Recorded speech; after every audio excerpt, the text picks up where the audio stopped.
South Korea warns of overwhelming response after Pyongyang's baptism of fire threat amid shelling off Korean peninsula.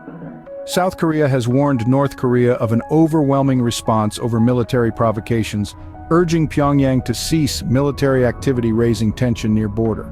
The warning followed the South Korean military's purported claims that North Korea on Sunday was engaging in shelling into the sea north of South Korea's Yeonpyeong Island.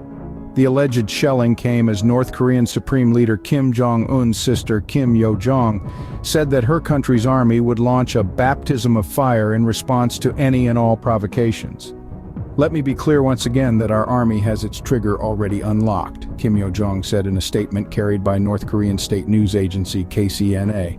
"Our army will immediately launch a baptism of fire in case of even a small provocation," she added. The remarks came a day after Seoul accused North Korea of firing more than 60 artillery rounds on Saturday near the disputed maritime border between the two Koreas, following a similar volley of more than 200 there the previous day. Although South Korea held its own fire drills in the sea on Friday in response to the artillery shells, the Yonhap news agency said there was no plan to do so after Saturday's events. Friday's dueling drills sparked warnings for residents of South Korean border islands to seek cover in bomb shelters, though there was no report of shells crossing the maritime border. In the statement, Kim denied the Saturday firing and said the North detonated explosives instead as a deception. The recent actions of North Korea have sent shockwaves through the international community, triggering a chain of events that have pushed the region to the brink.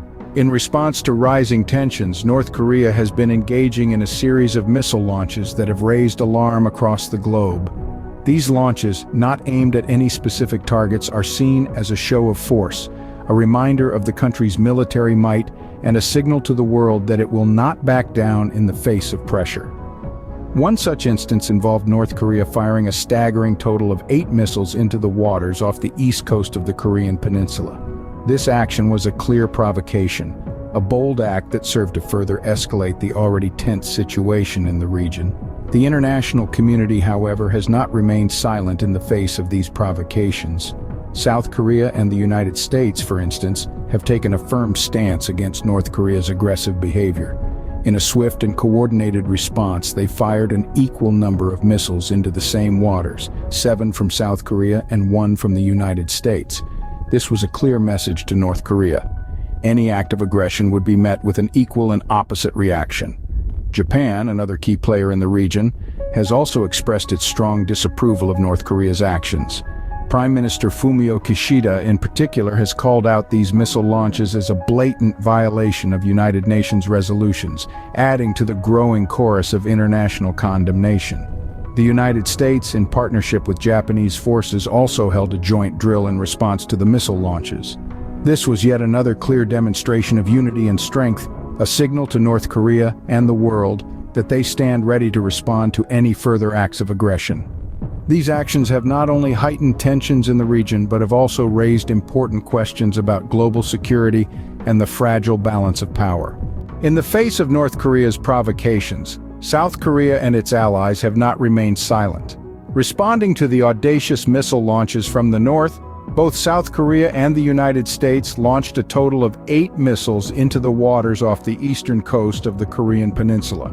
A powerful show of force, this response served to illustrate their readiness and capability to counter any military threats. The missile launches were not merely a reactive measure. They also served a strategic purpose, demonstrating a strong deterrence against further provocation. This was a clear message to North Korea, and indeed the world, that any acts of aggression would be met with a formidable response. But these nations didn't stop at missile launches. The United States in particular reinstated their live-fire drills in South Korea for the first time since 2019. The U.S. Army's Apache attack helicopters, armed with AGM-114 Hellfire missiles, Hydra 70 rockets, and 30mm cannons, conducted these drills near the demilitarized zone. This resumption of live-fire training was a crucial step towards escalating their deterrence against North Korea. These countermeasures taken by South Korea and the United States are not just about military might. They underscore a commitment to maintaining peace and stability in the region even as they face increasing provocations. It's a delicate balance, demonstrating power while also promoting peace. As the situation continues to escalate, the world is left to wonder, what will be the next move in this high-stakes game of power and deterrence? As the dust settles from the recent events, the world is left to grapple with the potential implications of this escalating conflict. The tensions on the Korean Peninsula are not just a regional issue. The ripple effects of this conflict could impact global security in ways we can only begin to imagine. With North Korea intensifying its provocations, the fear of a potential nuclear test looms large. Such an event would not only drastically heighten regional tensions, but also pose a direct threat to international peace. In this high-stakes game of power and diplomacy, the role of the international community becomes vital. Countries around the globe have a responsibility to manage this crisis, either through diplomatic channels or decisive actions. The United Nations in particular could play a pivotal role in coordinating assistance and fostering dialogue between North and South Korea. In addition to the overt military threats, there's an underlying crisis that could escalate the conflict even further. North Korea's recent COVID-19 outbreak, amidst limited medical resources, could trigger a humanitarian crisis that reverberates beyond its borders.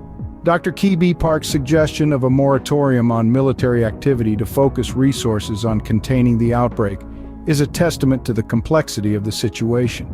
The international community must also consider the role of humanitarian aid in this scenario. Sending medical countermeasures, diagnostics, and food aid to North Korea could alleviate the crisis while also easing tensions on the peninsula.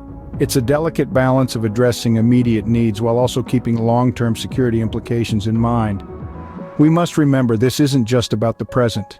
The decisions made and actions taken in response to this crisis will echo into the future, shaping the course of the Korean Peninsula and the world at large. It's a sobering reminder of the interconnectedness of our world and the far-reaching consequences of regional conflicts. As we look towards an uncertain future, one thing is clear: the actions taken today will shape the course of the Korean Peninsula and indeed the world for years to come.